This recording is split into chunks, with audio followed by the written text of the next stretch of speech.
غریبی کوڑے کچرے سے بھی روٹی ڈھونڈ لیتی ہے، غریبی کوڑے کچرے سے بھی روٹی ڈھونڈ لیتی ہے، امیری شوق سے برتن میں جھوٹا چھوڑ دیتی ہے، امیری شوق سے برتن میں جھوٹا چھوڑ دیتی ہے۔ تکبر کرنے والوں کو کبھی عزت نہیں ملتی، تکبر کرنے والوں کو کبھی عزت نہیں ملتی۔ وہ ڈالی ٹوٹ جاتی ہے جو جھکنا چھوڑ دیتی ہے، وہ ڈالی ٹوٹ جاتی ہے جو جھکنا چھوڑ دیتی ہے۔ دوستو بزرگوں، جھکتا وہی ہے جس میں جان ہوتی ہے، جھکتا وہی ہے جس میں جان ہوتی ہے، اکرنا تو مردے کی پہچان ہوتی ہے۔ بہرحال ہم اور آپ جانتے ہیں بہت سارے دنیا کے اندر لوگ ایسے بھی ہیں جو فقر و فاقہ کی زندگی گزارتے ہیں اور بھوکے سو جاتے ہیں، پیاسے سو جاتے ہیں، ان کے پاس اچھا کھانا نہیں ہے، ان کے پاس پینے کے لیے بہتر پانی نہیں ہے۔ اس لیے ہم لوگوں کو چاہیے کہ ان کا بھی احترام کریں۔ اللہ تعالیٰ نے اگر ہم کو فراوانی دی ہے، کھانے پینے کے لیے رزق حلال کشادگی کے ساتھ دیا ہے، تو ہم کو چاہیے کہ اپنے پڑوسی کا بھی خیال کریں، غریب غربا کا بھی خیال کریں اور ان میں بھی تقسیم کریں۔ آپ جانتے ہیں کہ اللہ کے رسول صلی اللہ علیہ وسلم نے ارشاد فرمایا کہ خبردار تم پیٹ بھر کے کھاؤ اور تمہارا پڑوسی بھوکا رہے، یہ تمہارے لیے حلال نہیں ہے، حرام ہے۔ اس لیے پڑوسیوں کا بھی خیال کرنا ہے، چاہے ہمارا پڑوسی ہندو ہو چاہے مسلمان ہو، ان کا بھی خیال کرنا ہے۔ اور ٹھنڈی کا موسم ہے، ہم اپنے لیے گرم کپڑا سلاتے ہیں تو ان کے لیے بھی گرم کپڑے کا خیال رکھیں۔ جو آپ کے ساتھ ہو سکتا ہے جیکٹ اور سویٹر وغیرہ، کمبل وغیرہ، لحاف وغیرہ، اپنے پڑوسی کا، اپنے رشتہ دار کا، بے بس کا، کمزوروں کا بھی خیال کریں، ان کا بھی تعاون کریں، ان کا بھی ہیلپ کریں، ان کی بھی مدد کریں۔ ہو سکتا ہے کہ اللہ تعالیٰ ان کی وجہ سے آپ کو رزق دے رہا ہو۔ جناب محمد رسول اللہ صلی اللہ علیہ وسلم نے ارشاد فرمایا کہ سنو، لا تنصرون ولا ترزقون الا بضعفائکم، تمہاری مدد کی جاتی ہے، تم کو رزق دیا جاتا ہے، اللہ کے کمزور بندوں کے صدقے میں تمہیں دیا جاتا ہے۔ کرو مہربانی تم اہل زمین پہ، خدا مہربان ہوگا عرش بڑی پہ۔ بہرحال آج کا یہ آن لائن عالمی 6 ماہی دعوتی تربیتی چترویدی کورس کا یہ اجلاس ہے۔ ماشاءاللہ 5 طالب علموں نے مکمل اس کو کیا ہے۔ اس کے اعزاز اور اکرام میں یہ جلسہ انعقاد کیا گیا ہے۔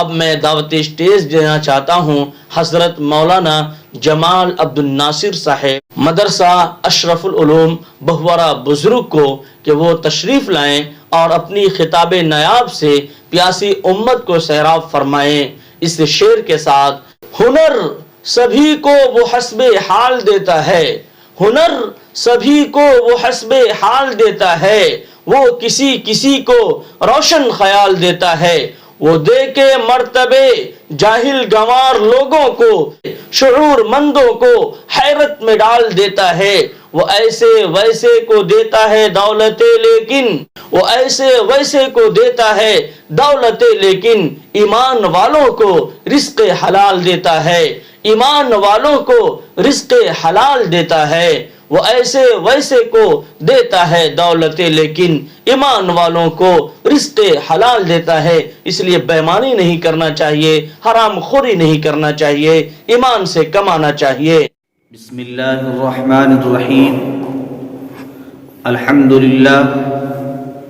الحمدللہ رب العالمین، والصلاة والسلام علی رسولہ الکریم، اما بعد فقد قال اللہ تبارک وتعالی فی کلامہ المجید: اعوذ باللہ من الشیطان الرجیم، بسم اللہ الرحمن الرحیم، کنتم خیر امۃ اخرجت للناس تأمرون بالمعروف وتنہون عن المنکر۔ صدق اللہ مولانا العظیم وصدق رسولہ النبی الکریم، ونحن علی ذلک لمن الشاہدین والشاکرین، والحمد للہ رب العالمین۔ حاضرین گرامی، قابل قدر بزرگوں، عزیز دوستو، قرآن کریم کی جو آیت کریمہ میں نے آپ کے سامنے پڑھی ہے، اللہ جل جلالہ و عم نوالہ کا ارشاد ہے کہ تم سب بہترین امت ہو جو لوگوں کے لیے تخریج کی گئی ہو، نکالی گئی ہو۔ تمہارا کام یہ ہے کہ لوگوں کو بھلائی کی دعوت دینا اور برائیوں سے روکنا۔ آج سماج کا جو حال ہے، ہر طرف برائیاں بڑی تیزی سے بڑھتی جا رہی ہیں۔ آخر یہ کام لوگوں کو اللہ کی دعوت دینے کے لیے، لوگوں کو اللہ سے جوڑنے کے لیے اس روئے زمین پر پروردگار عالم نے جتنے انبیاء کرام علیہ الصلاۃ والسلام کو بھیجا، تمام نبیوں نے ایک اللہ کی وحدانیت کا اعلان کروایا، تمام نبیوں سے یہ بات کہلوائی، اور تمام نبیوں نے یہ کہا کہ اے لوگو، ایک مالک کی، ایک خدا کی عبادت کرو جو خالق و مالک ہم سب کا معبود ہے۔ لیکن انسان اللہ کی طرف بلانے کے بجائے، اللہ کی طرف بلانے کے لیے جو قرآن کریم نے کہا کہ لوگوں کو اچھے کام کا حکم دو اور برائیوں سے روکو، اسی کام کو لے کر سارے انبیاء کرام علیہ الصلاۃ والسلام تشریف لائے، اور اخیر میں ہمارے آقا، آپ کے آقا جناب رسول اللہ صلی اللہ علیہ وسلم نے بھی آ کر کے لوگوں کو ایک اللہ کی طرف بلایا۔ مگر آج جو پیغام نبوت تھا، جو کار نبوت تھا، وہ کار نبوت والا کام ہم اور آپ نہیں کر پا رہے۔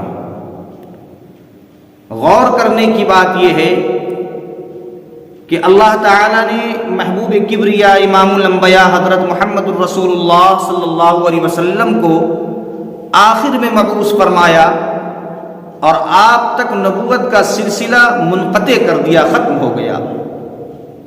لیکن یہ کام اب کون کرے گا؟ کون؟ نبوت کا سلسلہ منقطع ہو گیا ہے میرے بھائیوں، مگر کار نبوت آج بھی باقی ہے۔ ضرورت اس بات کی ہے کہ اس کام کو ہر ایک آدمی کی ذمہ داری بنتی ہے کہ اس کام کو انجام دیا جائے، اور ایک اللہ کی طرف لوگوں کو دعوت دی جائے۔ میں آپ کو ایک مثال دوں، اللہ کے حبیب جناب رسول اللہ صلی اللہ علیہ وسلم نے مکے کی سرزمین سے جو دعوتی کام شروع کیا تھا، اور اس کے کام کے دوران جو ظلم و ستم کے پہاڑ آپ پر توڑے گئے، آپ کے ساتھ جو معاملات پیش آئے، اس سے ہم اور آپ بہتر طریقے سے واقف ہیں۔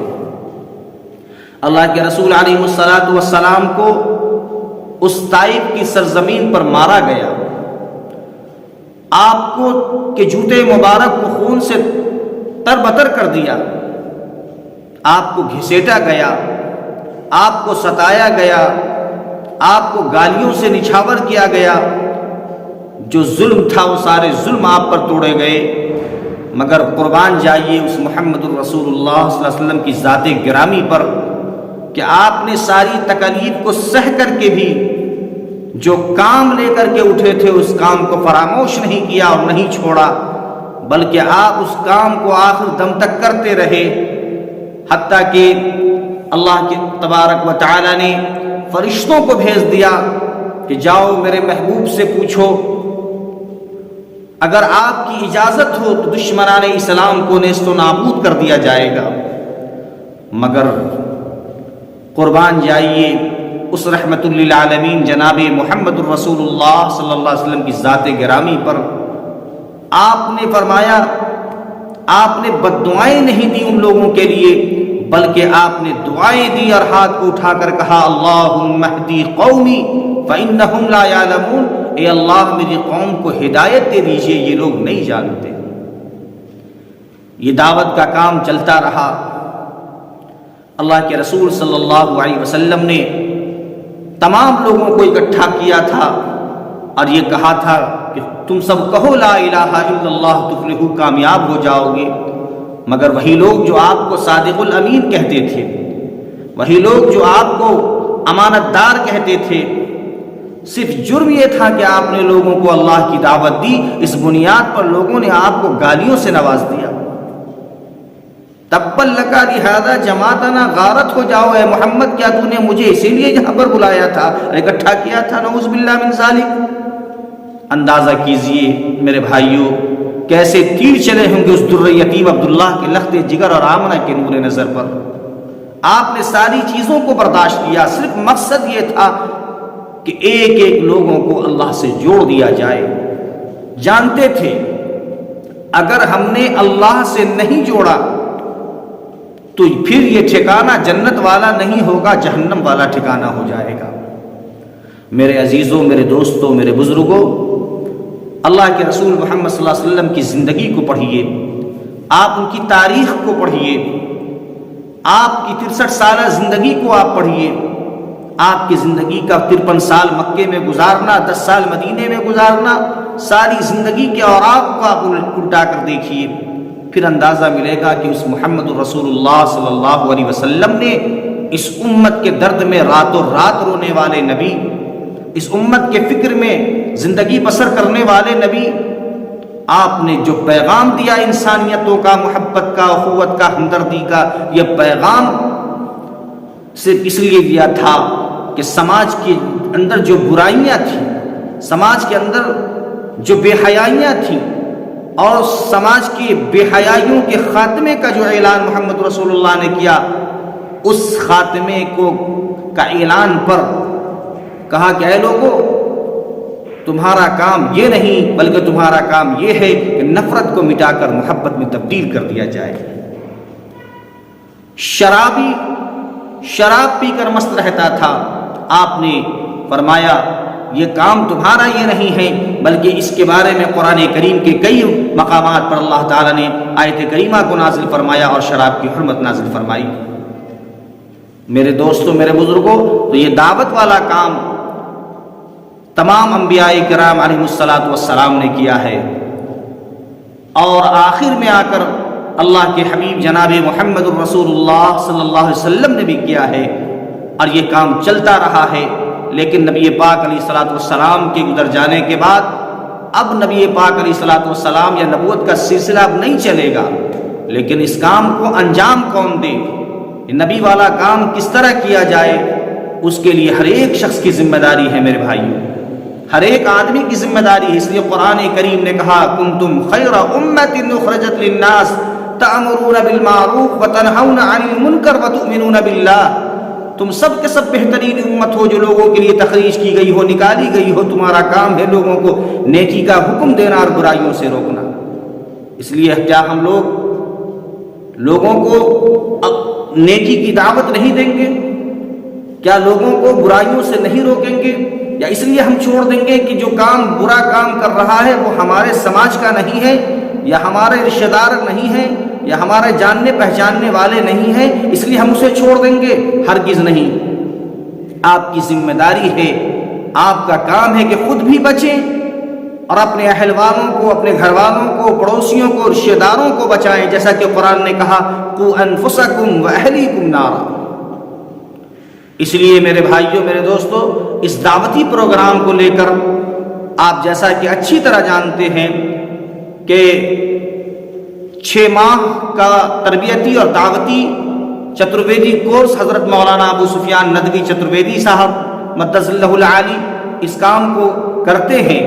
اس لیے میں یہ گزارش کروں گا کہ اسکول کے اسٹوڈنٹس ہوں یا مدارس کے فضلاء، علماء، ائمہ، یا پھر جو بھی لوگ اس میں زیادہ سے زیادہ حصہ لیں اور حصہ لے کر کے اس کو سمجھیں اور سیکھیں، تاکہ ہم اپنا صحیح پیغام ہم لوگوں تک پہنچا سکیں۔ اگر ہمیں اس بات کی جانکاری نہیں ہوگی اللہ کیا ہے، محمد کون تھے، رسول پاک علیہ الصلاۃ والسلام کا مقصد، آنے کا مقصد اور آپ کا فرمان کیا تھا، ہم اپنے دوسرے بھائیوں کو، ہم دوسرے لوگوں کو کس طریقے سے سمجھا سکیں گے؟ اس لیے اس میں سمجھانے کے لیے سیکھ کر کے سمجھانا ہوگا۔ اس کے لیے پہلی ذمہ داری یہ ہے کہ جو 6 ماہ کا دعوتی دینی تربیتی چترویدی کورس ہے اس میں بڑھ چڑھ کر حصہ لیں، اور حصہ لے کر کے اسے سیکھیں اور اپنا اللہ کے رسول کے پیغام کو پھر دنیا میں ہم عام کریں۔ ہم امید کرتے ہیں کہ ہمارے اس پیغام سے آپ حضرات جڑیں گے اور اس کام میں محنت سے لگیں گے تاکہ صحیح پیغام صحیح لوگوں کے پاس پہنچ سکے۔ میرے بھائیوں، اللہ کا فضل ہے، اللہ کا احسان عظیم ہے کہ اللہ تبارک و تعالی نے یہ اس موقع پر ہمیں یہاں پر اکٹھا کیا اور ہم اور آپ یہاں پر موجود رہے۔ یہ مختصر سی بات میں نے سیدھے جملوں میں نے عرض کی ہے، کوئی لمبی چوڑی بات نہیں کی ہے۔ میں نے یہ بات آپ کے سامنے صرف اس لیے کی ہے کہ یہ دعوت والا کام کوئی چھوٹا کام نہیں ہے۔ اس کام میں جو نیکیاں ہیں، اس کام کے کرنے میں جو خوبیاں ہیں، اس کا اصل پھل اور اس کا اصل مقصد کیا ہے، اس پر ہمیں اور آپ کو غور کرنے کی ضرورت ہے۔ میرے عزیزوں، میرے دوستوں، اس لیے اس مختصر سے پروگرام میں مختصر سا یہ پیغام، یہ اعلان کرنا کہ اے لوگوں، ہم سب جب تک زندہ رہیں، ہم اللہ، اس کے رسول محمد عربی صلی اللہ علیہ وسلم کی مرضیات پر چلتے رہیں اور اللہ کے اس پیغام کو ہم عام کرتے رہیں جو خدا کا حکم ہے اور رسول اکرم صلی اللہ علیہ وسلم کا فرمان رسالت ہے۔ میں آپ کو ایک چیز بتاؤں، جتنے بھی اس روئے زمین پر پیغمبر آئے، سارے پیغمبر نے ایک اللہ کی عبادت کا حکم دیا اور کہا ما لکم من الہ غیرہ، کس کی عبادت کی جائے گی؟ ایک اللہ کی۔ فقال یا قوم اعبدوا اللہ، ہر قوم کے سامنے جو پیغمبر گئے تو یہی پیغام دیتے رہے، فقال یا قوم اعبدوا اللہ، اے میری قوم تم کیا کرو؟ اللہ کی عبادت کرو۔ ما لکم من الہ غیرہ، اس کے علاوہ کہے کوئی معبود عبادت کے لائق نہیں۔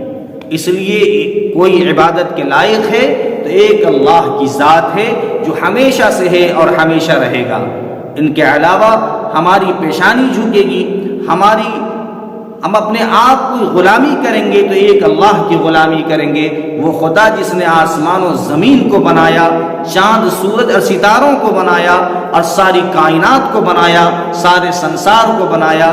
ان کے بنانے میں کسی کے مدد کی ضرورت نہیں پڑی۔ وہ اللہ جو یکتا ہے، اکیلا ہے، اس کی کوئی نظیر نہیں ہے، ان کی کوئی مثال نہیں ہے، جیسا کہ قرآن نے وَلَمْ يَكُنْ لَهُ كُفُوًا أَحَدٌ کہا۔ اس لیے میرے بھائیوں، میرے دوستوں، میرے عزیزوں، مختصر سے پروگرام میں صرف یہ عرض کرنا تھا کہ اس دعوتی اصلاحی پروگرام میں ہم لوگ شرکت کریں اور خود بھی اپنے آپ کو بچیں، اپنے اہل والوں کو، اپنے رشتہ داروں کو، اپنے احباب کو بچائیں اور دین پر چلنے کی فکر کریں تاکہ ہماری دنیا بھی سنور جائے اور ہماری آخرت بھی سنور جائے۔ اللہ رب العالمین سے دعا ہے، اللہ جل جلالہ و عم نوالہ ہم سب کے بیٹھنے کو، سمجھنے کو، سننے کو قبول فرمائے۔ اللہ رب العالمین ہم سب کا ایمان پر خاتمہ فرمائے۔ اللہ جل جلالہ و عم نوالہ ہم سب کو صراط مستقیم پر چلائے اور اس روئے زمین پر جب تک زندہ رکھے، ایمان پر زندہ رکھے۔ اللہ تعالیٰ جب بھی اس روئے زمین سے اٹھائے تو ایمان کی حالت پر اٹھائے۔ آمین ثم آمین۔ وآخر دعوانا ان الحمد للہ رب العالمین۔